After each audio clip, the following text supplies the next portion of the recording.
Hari ini kita masuk ke dalam firman Tuhan tentang kasih ya.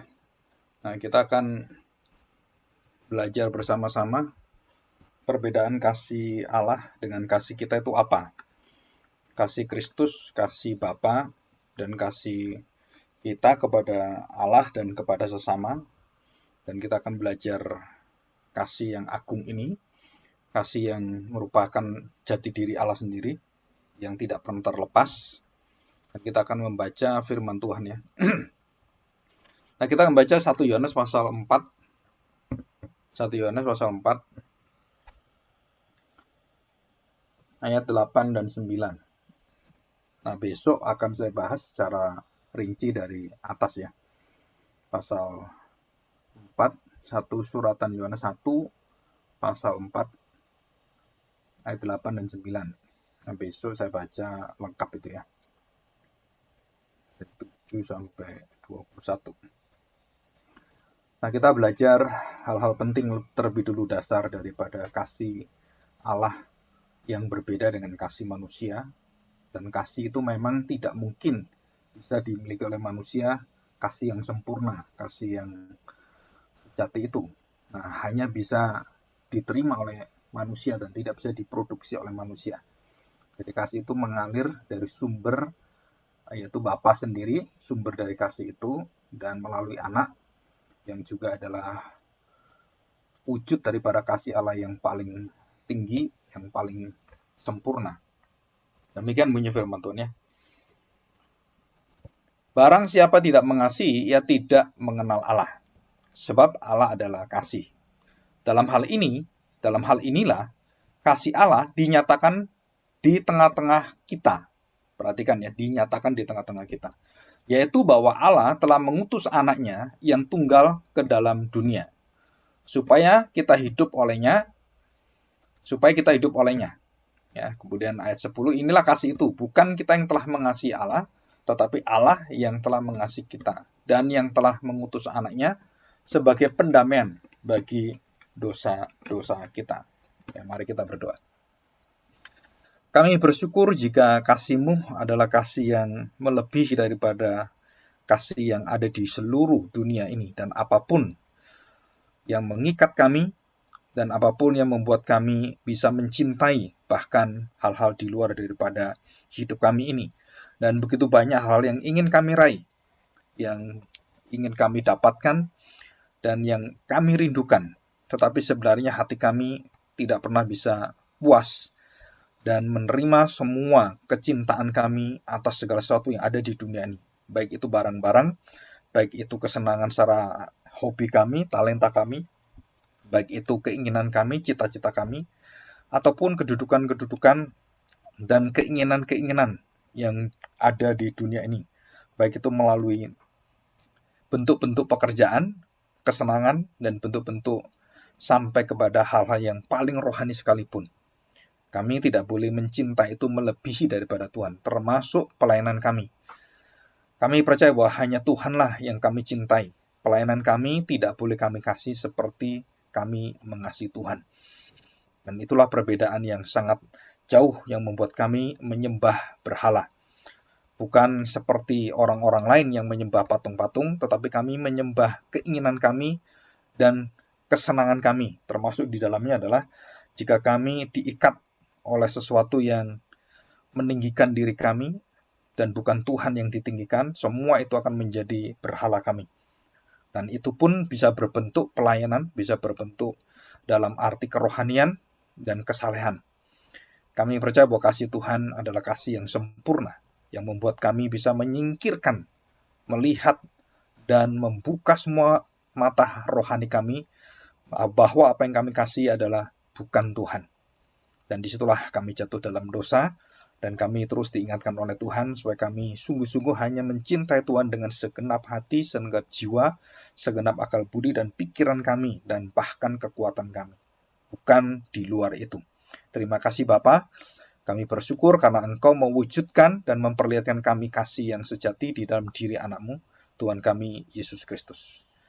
Kami percaya Engkau bertahta dalam hati kami dengan kasih-Mu, dan dengan keadilan-Mu, dan dengan kekudusan-Mu. Di dalam nama Tuhan Yesus kami serahkan doa kami ini. Amin.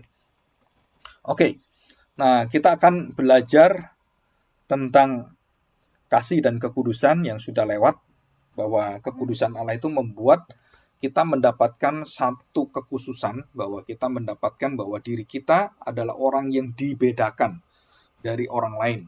Jadi mengapa Tuhan itu mengasihi dunia ini dan isinya dengan kasih yang begitu luas dan tak terbatas, ya. Kemudian waktu dia memilih orang-orang yang dia kasihi bersekutu, dan itu ada syaratnya. Syaratnya adalah mereka harus percaya kepada Kristus, menjadi kasih yang khusus, kasih yang kudus, kasih yang benar-benar satu hati lurus dengan hati Tuhan.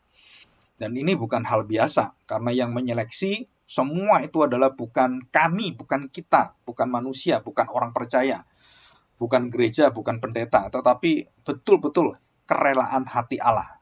Memilih orang yang dikasihi, yang secara kekudusan dibedakan dari orang-orang yang dikasih secara umum. Jadi kasih secara umum itu Tuhan curahkan sebagai anugerah umum, sehingga orang-orang mendapatkan kasih Allah itu mereka juga bisa menerima juga apa yang didapatkan orang lain. Nah, yang kita, yang sendiri, kasih yang khusus, yang kudus itu, kasih yang di dalam Kristus itu, Yesus Kristus itu, adalah kasih yang membedakan kita dari semua yang lain. Karena hanya melalui Kristuslah Allah memberikan kasih-Nya yang menyelamatkan, kasih-Nya yang akan membuat kita mendapatkan hidup yang kekal. Dan itu syarat mutlak, ya.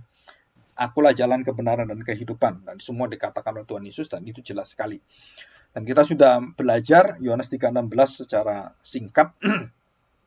Dikatakan di sana bahwa motivasi Allah mengasihi dan menyelamatkan manusia adalah kasih-Nya yang begitu besar, ya, begitu besar. Dan dikatakan di sana barang siapa, setiap orang yang percaya, dan barang siapa yang percaya, dan setiap orang yang percaya kepada Anak, maka tidak mendapatkan binasa, tetapi mendapatkan hidup yang kekal. Maka di situ Allah langsung memisahkan bahwa kasih kepada dunia ini itu akhirnya diberikan Tuhan untuk memberikan kesempatan, pertobatan, dan bagaimana Allah itu tidak akan bisa disalahkan waktu mereka menolak Tuhan dan menolak Kristus yang datang itu. Maka kasih yang umum itu, anugerah yang umum itu tidak bisa menyelamatkan mereka. Itu karena kebaikan Tuhan yang tak terbatas, belas kasihan yang begitu meluber itu, ya, melimpah ruah dan bountiful, artinya itu sangat berlimpah-limpah. Nah, kasih Allah itu adalah kasih yang seperti itu. Jadi nggak bisa dibatasi oleh kita. Kalau kita ngasih orang, kalau kita nggak senang dengan orang itu, kita pasti menahan kasih kita. Kalau Tuhan nggak. Musuhnya pun dikasih oleh dia. Fir'aun pun dikasih. Tapi dengan satu catatan, itu akan dihakimi. Itu akan menghadapi penghakiman Allah. Menghadapi akan pertanggungjawaban di hadapan Allah. Siapapun termasuk kita. Ya, itu pasti akan menghadapi pengadilan Tuhan kita semua. Nah, kalau kita dibela oleh Kristus, ada pembelanya, ada advokatnya, ya, pembelanya, dan jaksanya itu iblis, ya, mendakwa kita. Gitu. Tapi kita tahu bahwa Kristuslah yang menjadi pembela kita, yang menutupi dosa kita dengan kasih-Nya, dengan kematiannya, dengan kebangkitannya. Nah, kita kemudian dibebaskan dari tuduhan-tuduhan itu dan dari hukuman mati Tuhan sendiri. Jadi ada dua, ya, satu hukuman mati karena dosa, yang kedua adalah tuduhan-tuduhan yang ada di dalam seluruh hidup kita bahwa kita ini orang berdosa, dan iblis tahu bagaimana menuduh kita, iblis tahu bagaimana pola hidup kita, dan apapun kita lakukan, walaupun tidak mau tahu, iblis tahu dari tindakan-tindakan kita, dan dia bisa mempengaruhi kita dengan cara yang luar biasa, dan tidak ada satu orang yang terlepas dan tidak jatuh dalam pencobaan iblis. Semua jatuh dalam dosa. Siapapun di dalam Alkitab, dan tidak ada yang tidak jatuh, dan semuanya dikatakan bahwa manusia sudah jatuh dalam dosa. Nah, di sini kita belajar ada pembedaan itu, ya. Jadi kasih yang membedakan itu adalah kasih yang khusus, yang kudus di dalam Yesus Kristus, dan itu adalah betul-betul kasih yang akan membuat kita lulus masuk dalam hidup kekal bersama dengan Tuhan selama-lamanya. Itu karena begitu besar kasih Allah. Nah, jangan lupa itu semuanya terwujud di dalam Kristus. Nah, nanti kita akan belajar beberapa waktu bulan mendatang. Kita akan belajar tentang doktrin pilihan, kedaulatan Allah, tanggung jawab manusia, keinginan bebas manusia. Itu semua akan dihakimi di dalam satu pribadi yang bernama Yesus Kristus. Ya, itu akan menjadi patokan kita. Jadi siapapun tidak bisa lewat dari pintu dan jalan kebenaran, dan bukan hanya Tuhan Yesus katakan, akulah jalan kebenaran, dan kemudian kamu jalan pada saya. Nah, di luar jalan kebenaranku, kamu semua akan binasa semua. Dan tidak bisa datang kepada Bapa ya, kecuali melalui aku. Nah, di sini kita tahu. Nah, saudara, kita akan belajar tentang kasih Bapa. Nah, ini sesuatu yang mungkin bagi kita yang tidak pernah tahu, itu mungkin kayak, kok baru Pak ya gitu ya. Nah, nanti saya akan jelaskan. Kenapa? Karena ada rahasia-rahasia kasih yang tidak pernah kita mengerti secara tuntas, tapi di dalam Alkitab itu sebenarnya ada di sana semua. Yang terutama adalah Allah Bapa atau Bapa itu adalah sumber dari seluruh produksi dan sumber dari kasih itu sendiri. Jadi tidak dikatakan di dalam firman Tuhan bahwa Kristus itu pengutus, inisiator, dan juga dia adalah sumber dari damai sejahtera, dia sumber dari kasih itu sendiri, sumber dari keselamatan, pengawal dari semuanya, pengutus. Enggak, Yesus diutus oleh Bapa. Dan kita tahu bahwa Yesus tidak mengutus Bapa. Dan ini, kalau kita mengatakan ini, kita menjadi sesat. Ya. Yesus mengutus Bapa. Mengutus apa? Enggak ada. Bapa yang mengutus Yesus, Bapa yang mengutus Roh Kudus melalui Yesus. Jadi pengutus adalah Bapa. Nah, ini sama dengan kasih. Ya. Dan Tuhan Yesus sendiri yang mengatakan ini, keistimewaan kasih Bapa. Nah, ini kita belum banyak dengar ini ya. Nah, kita akan lihat dulu ya, ciri kasih Bapa itu apa? Kekal, eternal, kekal. Dan kemudian seluruh keputusan Allah mengasihi manusia secara menyeluruh dan secara khusus yang dikuduskan itu menggunakan hikmatnya sendiri. Karena tidak ada orang yang lebih pintar dari Bapa sendiri. Tidak ada orang lebih pintar dari Allah. Kehendak Allah, kehendak adalah kerelaan. Kan? Allah tidak pernah dipengaruhi oleh siapapun.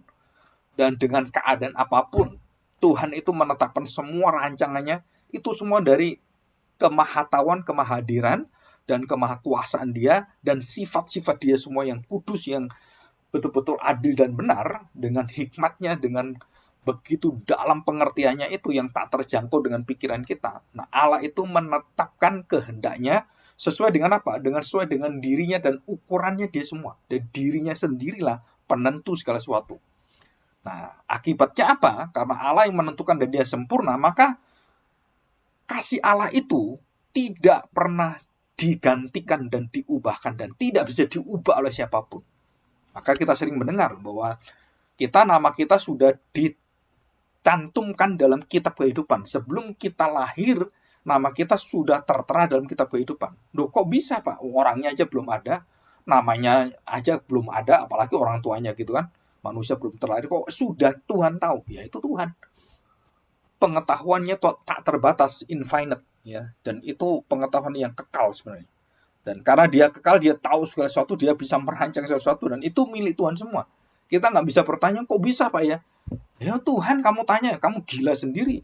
Mengerti seperti Tuhan mengerti. Karena otak kita nggak mampu memikirkan keagungan Tuhan. Kita hanya menerima pengetahuan Allah dalam firman Tuhan. Allah maha besar, Allah maha kuasa, Allah maha tahu.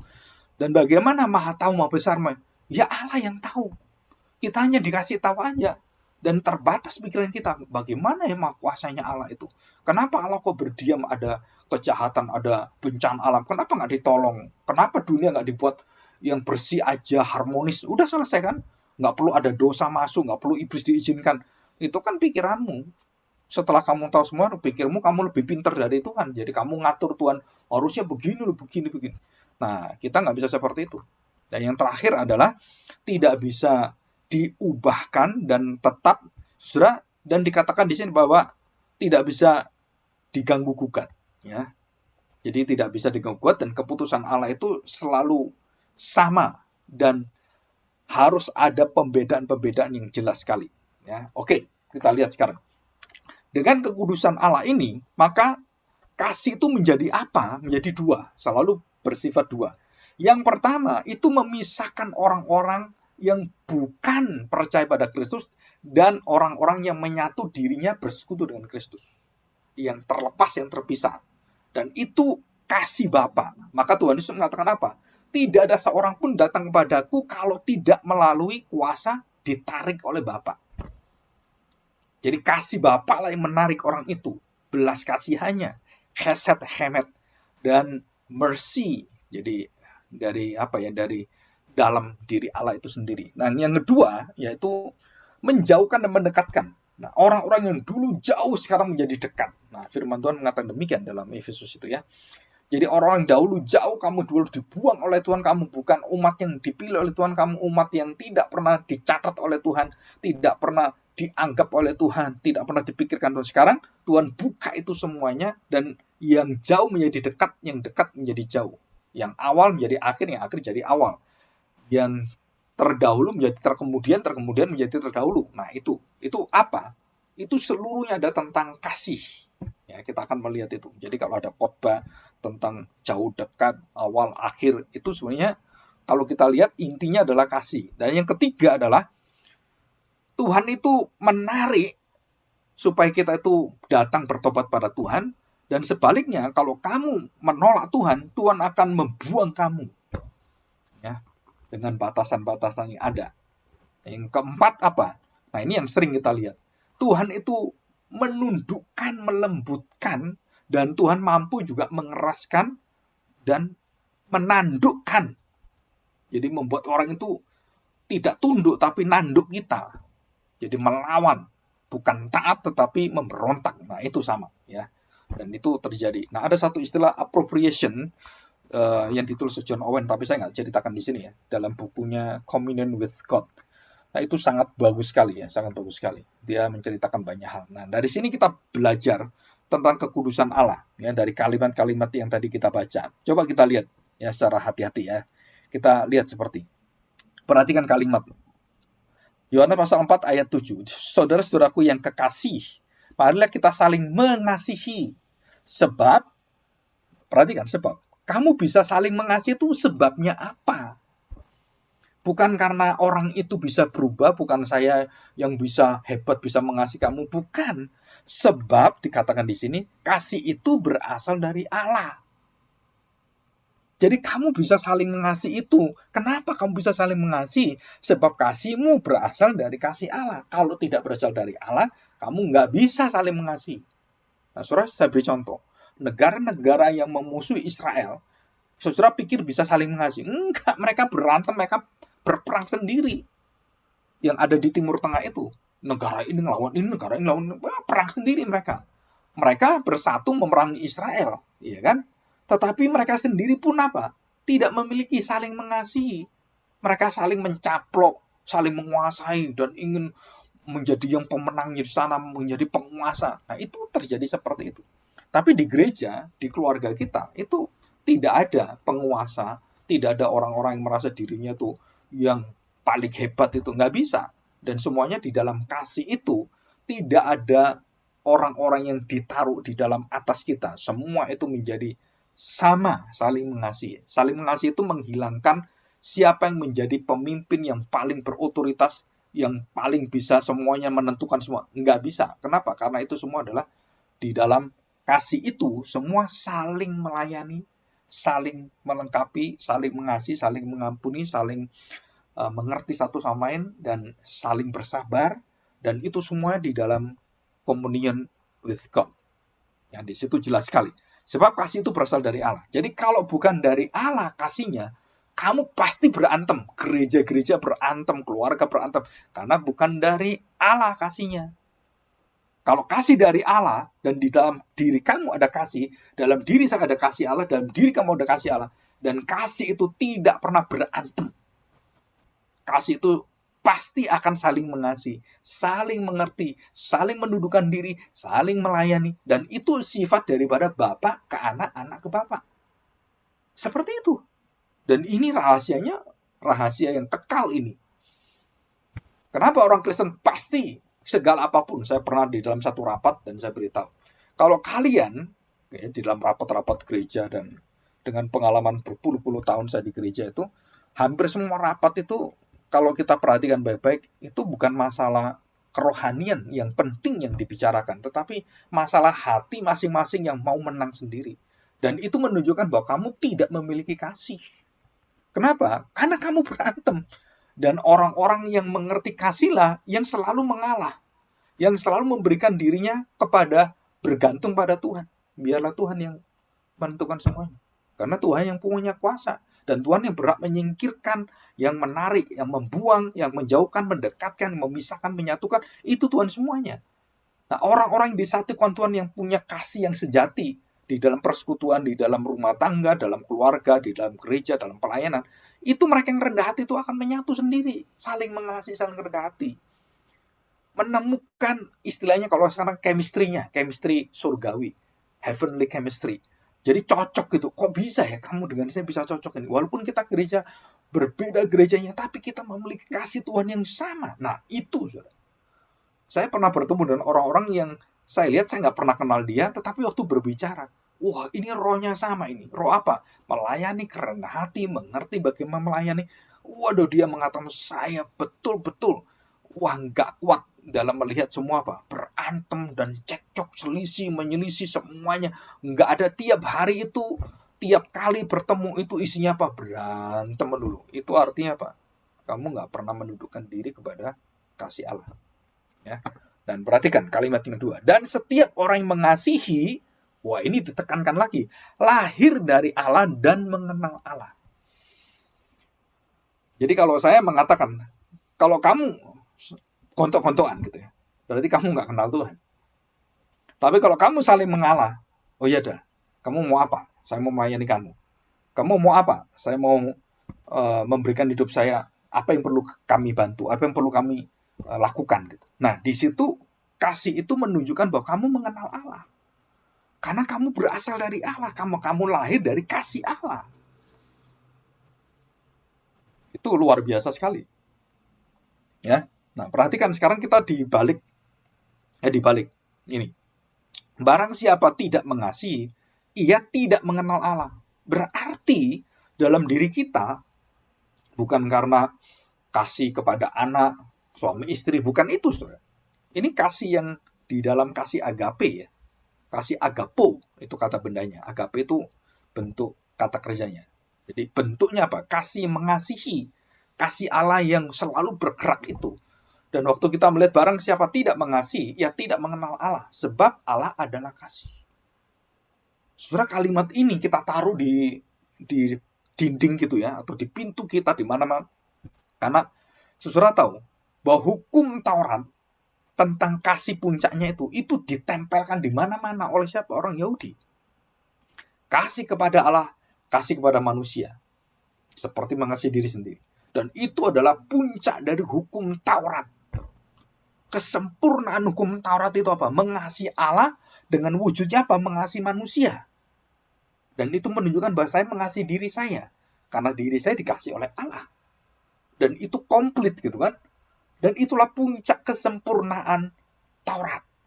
Puncak kesempurnaan seluruh moral manusia yang tidak ada kasih. Nah, kenapa saya katakan moral manusia tidak ada kasih Allah yang menyelamatkan? Ada kasih secara umum, betul ada. Tuhan berikan suami istri bisa mengerti satu lain, bisa kawin, bisa punya anak, tanda petik kasih secara dunia ini. Kasih yang diberikan Tuhan untuk menahan semua dosa manusia. Kasih yang memberikan kesempatan supaya orang datang pada kasih yang sejati. Tetapi kasih itu sendiri, itu penuh dengan kecacatan. Saudara, bagaimana Sarah mengasihi suaminya, Abraham, dengan kecacatan. Begitu mengasihinya, dia berikan gudinya. Dan itu bukan cara Allah. Itu cara mengasihi suami dan istri yang salah melawan kehendak kekudusan Allah. Dan itu dosa. Banyak orang mengatakan Hagar itu nggak dosa karena Sarah yang minta. Nggak bisa, saudara. Saudara, itu dosa. Tuhan mengatakan bukan dari dia. Dan saudara tahu.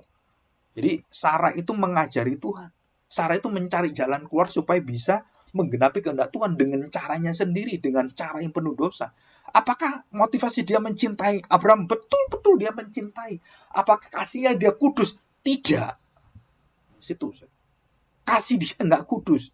Karena dia tidak memiliki kasih dari Allah. Dan kemudian Tuhan memperbaiki dia. Memperbaiki Sarah, memperbaiki Abraham dengan kasih yang sejati itu. Di dalam Kristus itu. Ya. Jadi jelas sekali. Allah adalah kasih. Ya. Allah adalah kasih. Nah, saudara perhatikan. Begitu kasih adalah Allah. Enggak. Allah adalah kudus. Allah adalah bersifat, Allah itu memiliki dalam seluruh hidupnya adalah kekudusannya itu begitu disebut Allah, ya pasti kudus. Disebut Allah, ya pasti kasih. Nah, perhatikan saudara. Apa artinya kudus? Bahwa seluruh keberadaan Allah, nah perhatikan ya, seluruh keberadaan Allah dan seluruh pemikiran Allah, semuanya adalah kudus. Dan berbeda dengan pemikiran kita yang penuh dengan dosa, penuh dengan kelemahan, penuh dengan keterbatasan. Dan begitu banyak kita dipengaruhi dengan dosa-dosa orang lain dan ada dalam pikiran kita, sehingga kita bisa menjalankan beberapa cara itu yang melawan dan menyeleweng dari kehendak Tuhan. Tetapi Allah itu kudus.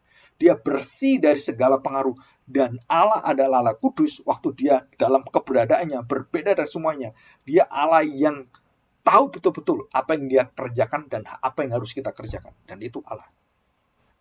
Perhatikan, saudara. Nah, kalau kasihnya bagaimana, Pak? Nah, saudara perhatikan. Kasihnya adalah bukan berkaitan keberadaan dia, tapi yang keluar.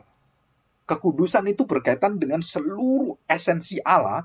Dan orang melihat itu langsung nggak bisa. Kamu bukan seperti aku. Manusia bukan Allah, Allah bukan manusia. Dan tidak mungkin Allah itu bisa menerima orang-orang yang dalam dosa kegelapan. Karena kegelapan itu tidak bisa datang pada terang. Terang itu bisa mengalahkan kegelapan. Tapi kegelapan nggak bisa mengalahkan terang atau mengalahkan kebenaran. Jadi Allah itu adalah berbeda sekali dalam esensi keberadaan hakikatnya dia. Itu adalah kudus. Nah, seluruh tindakan kehendak yang dinyatakan, itu semua motivasinya apa? Love, kasih, agapo, chesed. Satu belas kasihan Tuhan. Satu keinginan betul-betul kalau tidak ditolong manusia, manusia tidak akan bisa menyelamatkan diri dan tidak ada yang bisa menolong. Jadi yang bisa menolong manusia itu adalah kasih Allah, belas kasihannya, kesetiaannya, anugerahnya, kasih karunia-Nya. Di situ. Dan kita bersyukur. Kenapa bersyukur? Karena kasih Allah itu adalah kasih yang tidak berbatas. Kalau kita mengasihi, itu punya batas-batas yang begitu banyak. Kita mengasihi itu punya punya artinya tuh segala pikiran kita itu biasanya itu ada temboknya. Kita nggak bisa keluar berpikir dari apa yang ada di depan kita. Di luar ini kita nggak tahu. Tapi Allah, kasihnya itu sempurna karena dia memiliki seluruh sifat-sifat kesempurnaannya di dalam pengetahuan, di dalam hikmatnya, di dalam kekuasaannya, kemahadirannya. Sehingga kasih Allah itu adalah merupakan seluruh wujud semua. Itu tindakan-tindakan Allah yang ada menciptakan, menyelamatkan, mengutuskan. Semua terjadi karena kasih. Jadi ini pentingnya kasih itu apa? Dan kenapa hukum Taurat itu sangat mementingkan kasih atau belas kasihan. Dan waktu Tuhan Yesus memberikan ilustrasi semua tentang perumpamaan kerajaan Allah. Semua tentang kasih. Saudara, perhatikan semuanya. Waktu Yunus diutus oleh Tuhan. Utusan waktu diberitakan oleh Yunus. Saudara tahu hati Yunus. Apa yang diinginkan oleh Yunus? Dia ingin melarikan diri dari Allah yang mengasihi orang-orang berdosa. Saudara, Tuhan Yesus mengatakan, aku akan berikan kamu tanda Yunus. Kenapa? Persis seperti aku menjalankan kehendak Allah dan kamu seperti Yunus yang tidak mau menerima itu. Menerima apa? Bahwa orang-orang berdosa itu harus mendapatkan Injil kerajaan Allah. Harus mendapatkan berita keselamatan. Dan kamu nggak mau seperti Yunus. Kamu melarikan diri. Apakah kamu berdasarkan kasih? Enggak, kamu tidak memiliki kasihku. Dan kamu tidak lahir dari kasihku. Dikatakan di situ, saudara. Kamu tidak mengenal aku. Kamu tidak mengenal Mesias ini. Kamu tidak mengenal Allah sebenarnya. Jadi bangsa Israel itu dikasih Allah dan dilimpahi dengan kasihnya. Mereka tidak pernah kenal Tuhan. Bahkan bukan hanya tidak mengenal Tuhan. Mereka kenal Yesus Kristus yang dengan segala bukti kemesiasannya. Dengan kekuasaan yang luar biasa itu. Dengan segala mujizatnya. Dengan segala pengajarannya dan seluruh apa yang ada. Saudara-saudara nggak mungkin bisa menolak itu. Tapi mereka tidak menerima Kristus. Mereka membunuh Kristus. Dan inilah yang disebut sebagai begitu besar kasih Allah. sampai berbuat seperti itu untuk anak pilihannya, untuk bangsa pilihannya, umat pilihannya, sampai dia mengeluarkan kasih yang terbesar, kasih yang tak terhitung. Kalau tidak, kamu nggak bisa diselamatkan. Dan waktu dia kasih Kristus itu dibalas dengan kebencian, dibalas dengan kemarahan, dengki, dan pembunuhan, dan penghinaan, pengejekan, dan begitu banyak yang ditimpakan pada Kristus. Allah apakah tidak jadi mengasihi? Tidak. Malah di situ meluber kasih Allah melimpahi orang-orang berdosa. Dengan apa? Dengan kalimat Tuhan Yesus. Bapa, ampunilah mereka. Dan itu bentuk kasih yang tertinggi adalah pengampunan dosa. Saudara catat baik-baik ya. Kasih yang tertinggi adalah pengampunan dosa. Dan itu adalah kekuatan di dalam hukum kasih. Taurat tidak bisa memberikan pengampunan. Moral manusia tidak bisa memberi pengampunan. Dan hanya kasih Allah yang bisa memberikan pengampunan. Dan hanya Allah lah yang adalah kasih yang bisa memberikan kasih yang tertinggi adalah pengampunan. Aku mengampuni dosamu. Aku menerima dosamu. Aku mengambil dosamu. Walaupun kamu melawan aku, enggak apa-apa. Aku akan menggantikan hidupmu dan aku akan perbarui kamu. Nah, saudara, disinilah kita melihat kasih yang tak terbatas dan tak berbatas. Dan begitu melebihi daripada hidup kita yang bobrok seperti itu. Ya, oke, kita lihat ayat yang ke-9. Dalam hal inilah kasih Allah dinyatakan di tengah-tengah kita, yaitu bahwa Allah telah mengutus anaknya yang tunggal ke dalam dunia supaya kita hidup olehnya. Supaya kita hidup olehnya. Jadi hidup kita ini hidup berdasarkan apa? Hidup di dalam apa? Hidup melalui apa? Dan hidup bagaimana kita? Semua adalah di dalam kasih, melalui kasih, dan hidup yang diwujudkan semua kegiatan, pengertian, dan semua tindakan kita adalah kasih. Kasih Allah. Jadi contoh seperti ini, ya. Ada seorang anak. Terus kemudian karena begitu salah, anak itu dididik orang tuanya. Terus karena begitu bebal anak itu, orang tua itu mengambil pukulan gitu. Dan anak itu betul-betul dipukul orang tua itu. Nah, saudara perhatikan, waktu anak itu dipukul orang tua, masakan orang tua itu ingin membunuh anaknya? No. Kecuali anak itu melawan keberadaan sebagai bapaknya dan menolak dia sebagai anaknya. Nah, di situ sebagai anak durhaka, anak biadab, dan anak itu sebelum dipukul sudah mati. Sudah mati dalam statusnya karena dia menolak bapaknya, dia menolak dirinya sebagai anak. Maka waktu dipukul pun itu artinya bahwa dia sedang mendapatkan penghukuman akhir. Apa itu artinya? Pemutusan hubungan bapak dan anak.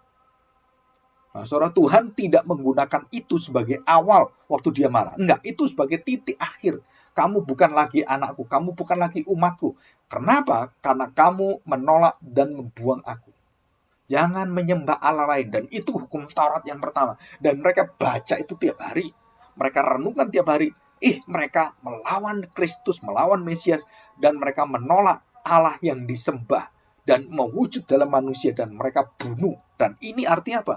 Engkau bukan menolak manusia biasa. Engkau menolak manusia yang adalah Allah sendiri. Dan kamu akan ditolak oleh Allah. Karena kamu menolak manusia. Dan ini dosa menghujat Allah. Dosa yang mematikan. Dosa yang tidak diampuni oleh Tuhan. Ini dosa yang membeku, membatu seperti Fir'aun. Seperti dosa orang Sodom Gomora. Seperti Bani Korah. Seperti anak-anak dari Eli. Anak-anak dari imam besar Harun. Dan anak-anak dari raja-raja yang biadab itu semuanya. Mereka tidak memiliki kasih. Tidak seperti Kristus. Mereka meminta semuanya untuk apa? Semuanya berpusat pada dirinya, bukan pada Allah. Tidak demikian. Ya. Dan dikatakan di sini, yaitu kasih yang tertinggi, kasih yang satu-satunya adalah kasih yang tidak pernah tergantikan. Mengutus anaknya yang tunggal ke dalam dunia. Supaya kita hidup olehnya. Jadi hidup kita ini adalah hidup Kristus. Hidup kita ini hidup karena kasih Allah di dalam Kristus yang mengasihi kita. Nah, saudara, ini sangat indah sekali. Nah, kita akan lihat sekarang ya. Perhatikan, saudara. Kenapa harus Kristus? Dan kenapa kasihnya itu harus nyata terwujud dalam Kristus? Saudara, kenapa? Karena jalan satu-satunya membereskan kasih adalah Allah harus menjadi daging. Supaya dia bisa menerima akan segala konsekuensi dosa, akibat dosa, dan semua yang sudah dikatakan kamu sudah dihancurkan itu. Dan kamu memberontak itu harus ada yang menerima. Harus ada orang yang berkorban. Dan itulah kasih yang tertinggi adalah penebusan dosa, pengampunan dosa di dalam kematian pengorbanan anaknya. Jadi Kristus waktu ingin mengampuni kita, ingin menebus kita dengan satu jalan apa? Dia menerima dosa-dosa kita dan dia menerima, dia disalibkan.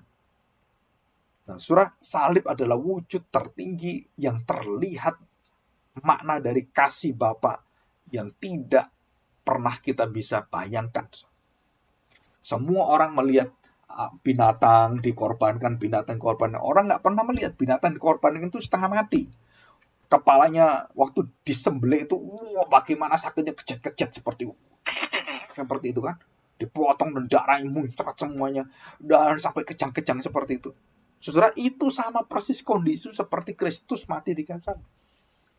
Kematian yang sangat mengerikan, kematian begitu penuh dengan penderitaan. Dan binatang itu mewakili penderitaan yang jauh lebih besar yang Tuhan Yesus terima. Dan binatang itu begitu kecil. Dan tiap hari, tiap saat bisa dilihat oleh orang-orang yang melihat semuanya ini. Nah, saudara, kita lihat bahwa kasih Kristus menjadi pusat di mana kita mengerti akan kasih Allah. Nah, kita akan melihat ini ya. Jadi kasih Kristus dengan kasih Allah, dengan kasih Bapa, itu tidak bertentangan. Pak, kenapa Bapak kok terus ngomong gereja itu harus berpusat pada Kristus? Kok bukan berpusat pada Bapak saja, berpusat pada anak? Karena kita nggak mungkin mencari pusat yang lain seperti di tempat-tempat lain kecuali di dalam Kristus. Karena kuncinya adalah Bapa itu akan mengasihi dunia dengan apa? Dengan kasih melalui anaknya. Jadi Bapa itu bisa mengasihi kita itu melalui kasih anaknya. Supaya bisa mengasihi kita melalui pengorbanan anaknya. Supaya kasih Bapa itu mengalir dalam diri kita. Jadi kasih anak kepada Bapa adalah kasih yang kekal. Kasih Bapa kepada anak adalah kasih yang kekal. Sedangkan kasih Bapa kepada manusia, kasih yang kekal ini diberikan kepada manusia. Dan anak mengasihi Bapa dengan menunjukkan menerima semua orang-orang dikasih oleh Bapa dalam dirinya. Nah, saudara, apa bedanya? Anak yang dikasih oleh Bapa, Bapa yang dikasih anak. Apa bedanya? Perbedaannya adalah perbedaan dari pribadi yang menerima dan saling mempermuliakan. Di dalam esensinya kasihnya sama, kekal sama. Bapa dan anak kasihnya sama. Nah, waktu kepada manusia, kasihnya itu langsung berbeda derajat dan kualitasnya. Nah, saya beritahu ini. Ya, saya beri contoh. Ya. Yesus mengasihi kita. Bisakah kita mengasihi seperti Yesus mengasihi kita? Jawabannya tidak bisa. Kenapa tidak bisa? Karena tidak ada yang bisa mengasihi Allah Bapa seperti Kristus. Kenapa? Karena Kristus mengasihi Bapa dengan ketaatannya, dengan kesempurnaannya, dengan ketidakberdosaannya. Sedangkan kita mengasihi Yesus, mengasihi Bapa dengan apa? Dengan karya kematian dan ketidakberdosaan Kristus. Sedangkan diri kita adalah orang berdosa, orang yang sudah dibuang oleh Tuhan, orang sudah statusnya sudah rusak total. Di situ, Saudara. Jadi, kasih yang kita bawa, kasih yang kita berikan kepada Bapa, kalau itu berasal dari diri kita, itu tidak pernah bisa diterima oleh Bapa. Dan kasih yang kita berikan kepada Bapa adalah kasih yang melalui kasih yang sudah diserahkan oleh Kristus kepada kita. Dia menyerahkan tubuhnya, dia menyerahkan hidupnya. Barulah kita bisa menyenangkan hati Bapa.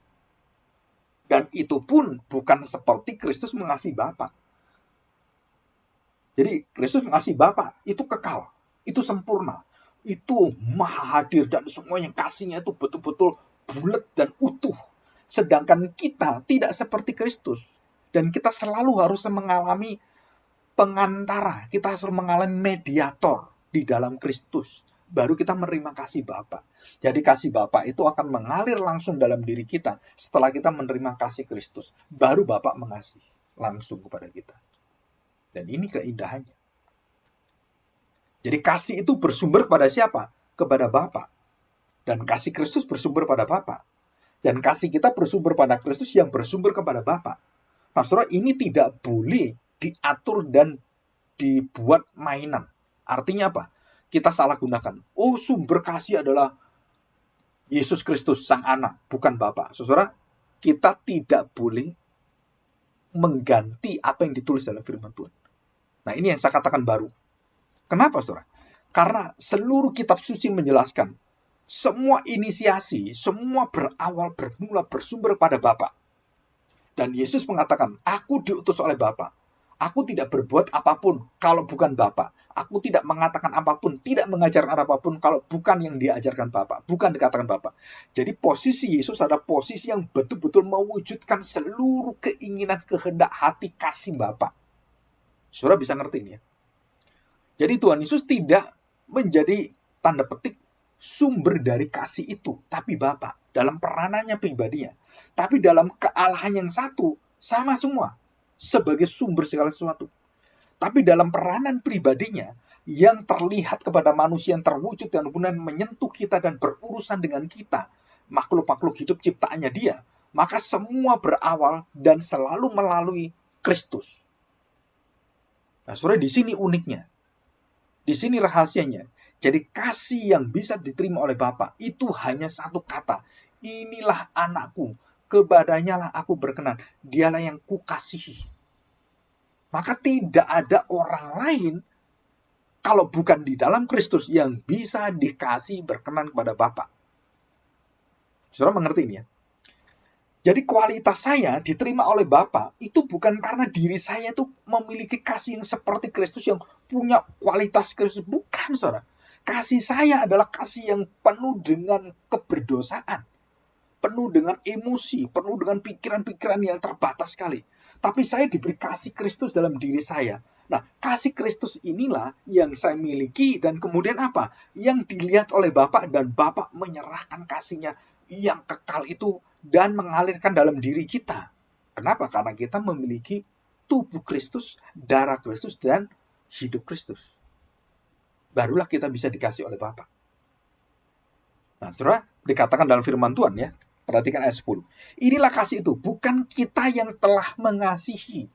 Nah, bukan before God love me, I love God first. Bukan, saudara. Tapi dikatakan di sini, bukan kita yang mengasihi Allah, tetapi Allah yang telah mengasihi kita lebih dulu dan yang telah mengutus anaknya sebagai pendamaian bagi dosa-dosa kita.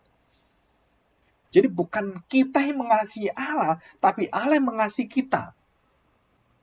Kita mengasihi Allah itu cuma merefleksikan apa yang ada, begitu cintanya Tuhan pada saya. Itu saya kembalikan dan saya istilahnya tuh saya pancarkan kembali pada Bapa dan Bapa itu senang sekali. Waktu kita memancarkan kasih yang sejati dari anaknya itu dalam diri kita. Kita pancarkan dan Bapa mengatakan inilah anakku yang kukasih kepada yang dia berkenan. Jadi setiap kali kita berbuat kasih, yang Bapa kenan itu adalah anaknya di dalam diri kita. Bukan kita yang dikenan Tuhan. Saudara, banyak orang begini, oh saya melayani, ini pelayanan ini, wah saya yang dikenang, saya yang dipuji-puji. Bukan, saudara, kita nggak bisa dipuji apapun. Yang dipuji, yang seharusnya adalah, oh karena Kristus memakai saya. Begitu luar biasanya Tuhan itu menyertai saya. Dan itu semua dikatakan Paulus. Apa yang kami banggakan semua itu seperti sampah. Karena dia menerima kasih Kristus. Dia tahu apa yang mulia, apa yang bersinar seperti emas. Bukan dirinya, bukan masa lalunya yang bejat itu, bobrok luar biasa. Dan pembunuh orang-orang Kristen, penganiaya orang Kristen. Bukan, saudara. Tapi dia melihat kasih Kristus, pengampunannya, penyertaannya, kesetiaannya. Dan itulah yang dipamerkan oleh Paulus. Sedangkan kita seringkali terkecoh untuk apa? Kita berpusat pada diri kita. Dan banyak hamba Tuhan pendeta-pendeta kalau cerita tentang pengalamannya, wah itu selalu mengatakan saya mungkin hal ini, saya mungkin hal ini. Dan selalu banyak itu yang mereka inginkan apa? Bukan keinginan Tuhan.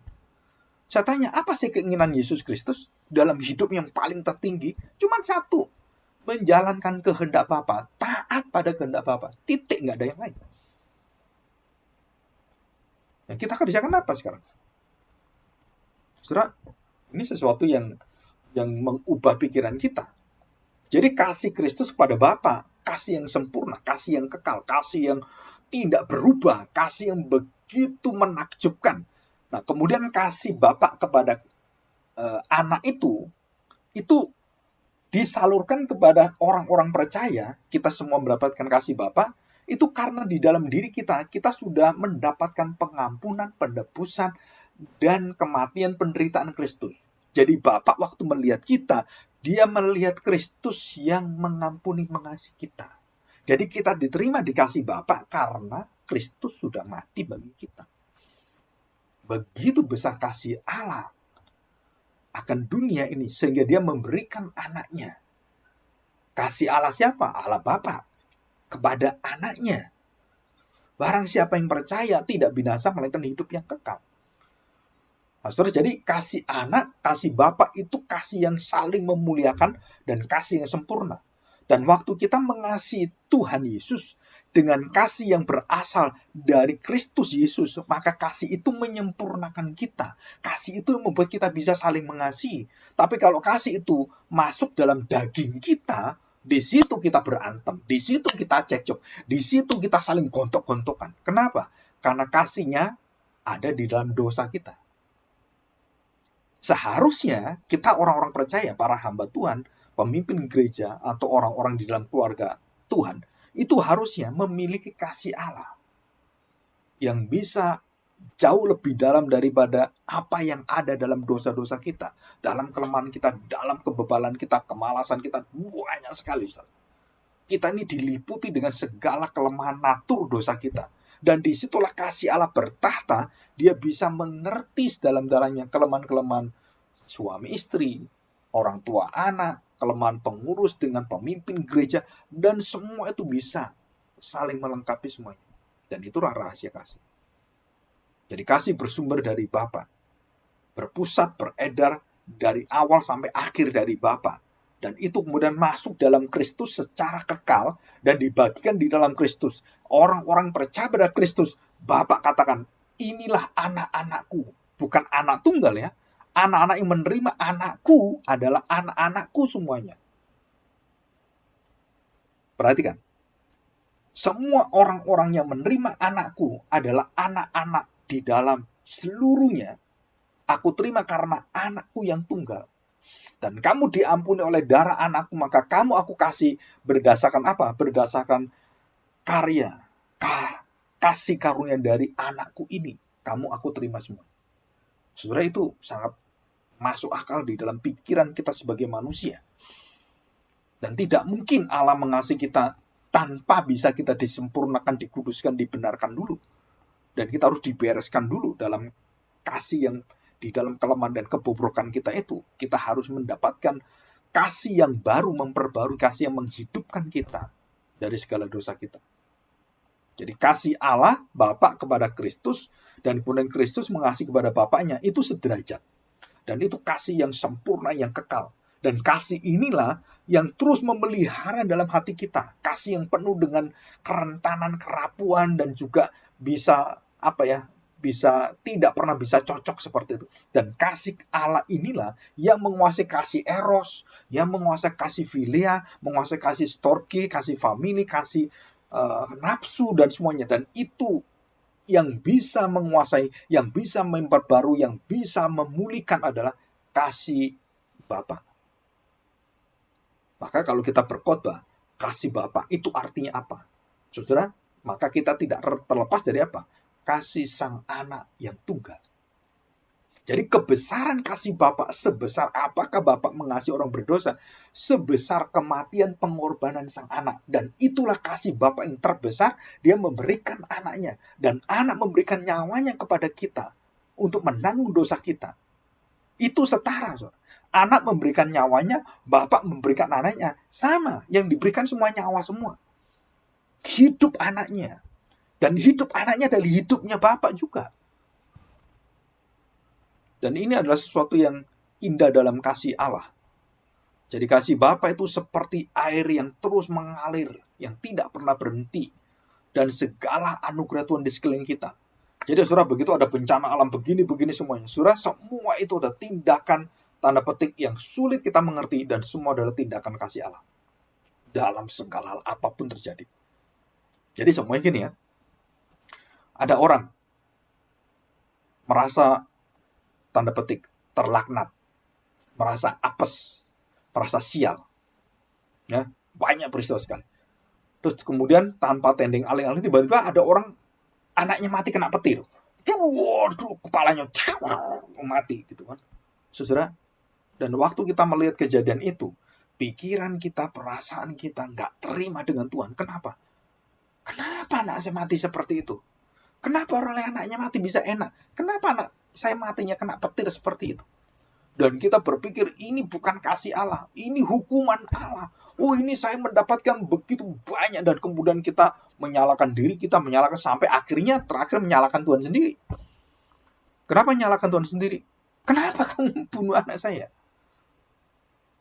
Nah, saudara, kita lihat Abraham waktu menyerahkan Ishak. Apa yang dia lihat? Apakah dia menyalahkan bapak? Apakah dia menyalahkan anak? No.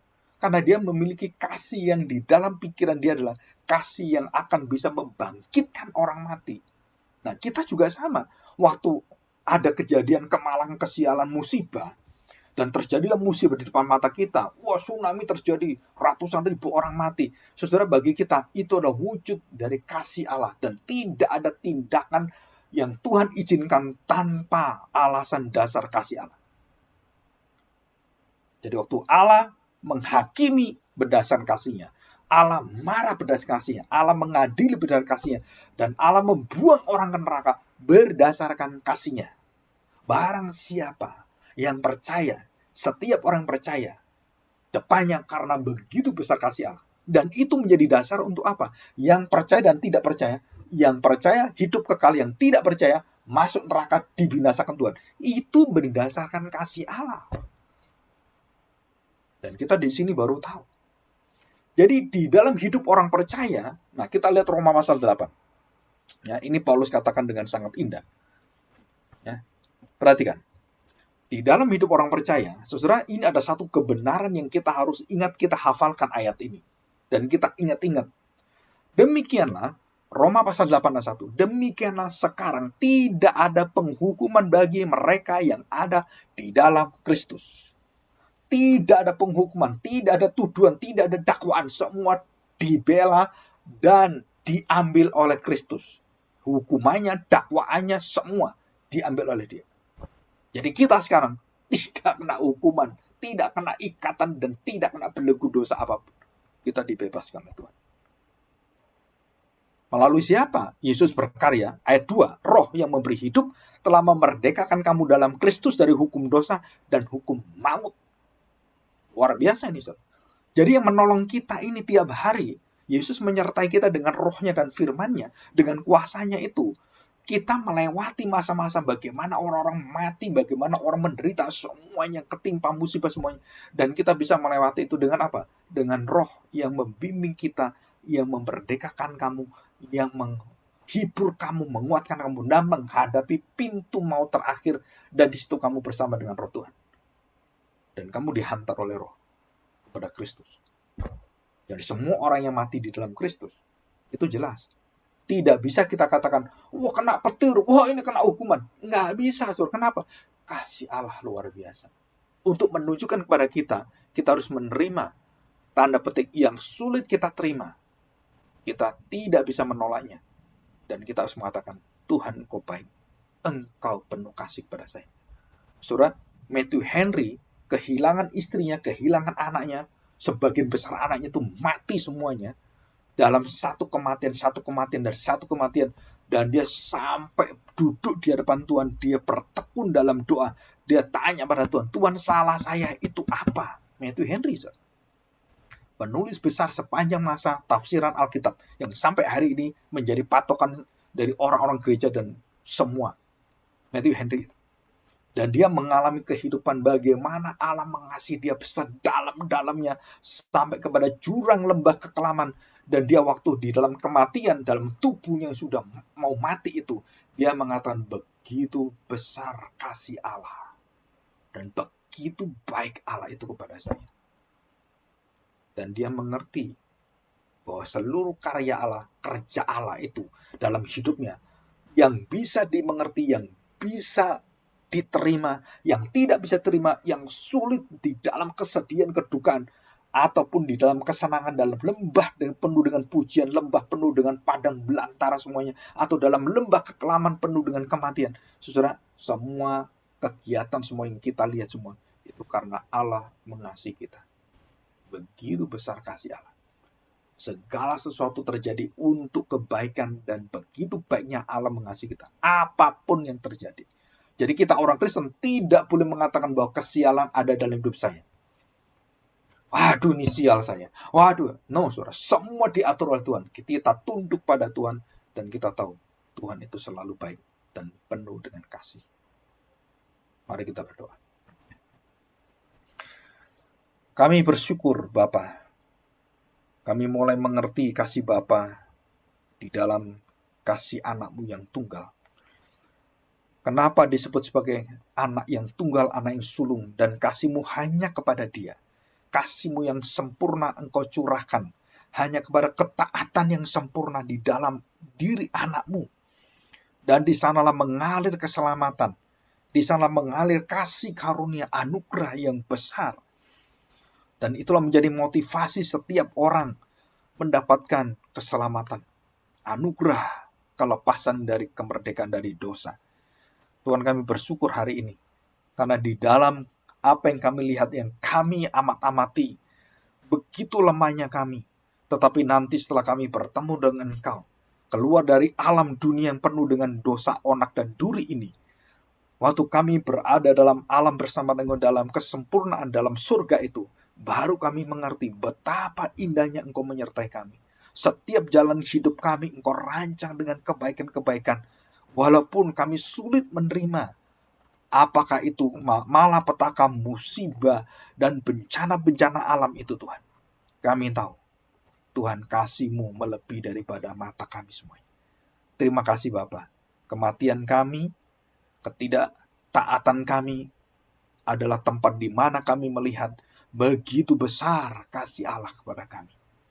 Kami bersyukur Tuhan, karena memiliki kasih yang melebihi daripada semua kegelapan dosa-dosa dan kedagingan kami.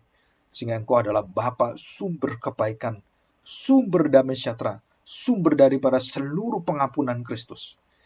Terima kasih Bapa, kami bersyukur karena Roh Kudus memimpin kami mengerti kalimat-kalimat firman Tuhan. Dan kami bersyukur karena Roh Kudus akan memimpin setiap yang kami ikut dalam pembinaan ini dan juga di dalam persetujuan doa ini dan juga orang-orang yang mendengarkan baik melalui YouTube, melalui apapun Tuhan. Sehingga mereka menemukan kasih Bapa yang kekal, yang agung, yang abadi. Terima kasih Tuhan. Di dalam nama Tuhan Yesus kami serahkan doa kami. Amin.